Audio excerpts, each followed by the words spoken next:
Kerala bank appraisers union CITU-വിന്റെ നേതൃത്വത്തിൽ അപ്രൈസർമാർ Kerala bank Kannur മേഖലാ ഓഫീസിന് മുന്നിൽ ധർണ നടത്തി. സമരം CITU ജില്ലാ ജനറൽ സെക്രട്ടറി K. മനോഹരൻ ഉദ്ഘാടനം ചെയ്തു. നിരവധി കിലോമീറ്റർ സഞ്ചരിച്ചുകൊണ്ട് ജോലി ചെയ്യാൻ നിർബന്ധിക്കപ്പെടുകയാണ്. എന്നാൽ അപ്രൈസർമാരെ ഉപയോഗിച്ചുകൊണ്ട് ബാങ്കിനകത്ത് ഗോൾഡ് വായ്പ കൊടുത്തു കഴിഞ്ഞാൽ ആ വായ്പക്ക് ഗ്യാരണ്ടി ഉണ്ട്. അവിടെ അപ്പുറത്തുള്ളത് പേഴ്സണൽ ലോണിനകത്ത് ഒരു വ്യക്തിയാണ് ജാമ്യക്കാരൻ.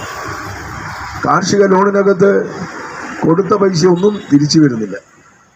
അതുപോലെ തന്നെ ബിസിനസ് ലോണായാലും ആ ലോൺ കൃത്യമായി തിരിച്ചു വരുന്നില്ല. എന്നാൽ ഏതെങ്കിലും ഒരു ബാങ്കിനകത്ത് അപ്രൈസർമാർ ജോലി ചെയ്ത് അവരാഭരണം എടുത്തിട്ട് ആ ആഭരണം തിരിച്ചെടുക്കാതെ പ്രശ്നമില്ല. കമ്മീഷൻ വെട്ടിക്കുറച്ച നടപടി പിൻവലിക്കുക, സ്ഥിര വേതനം 15,000 രൂപയായി വർദ്ധിപ്പിക്കുക തുടങ്ങിയ ആവശ്യങ്ങൾ ഉന്നയിച്ചുകൊണ്ടായിരുന്നു സമരം.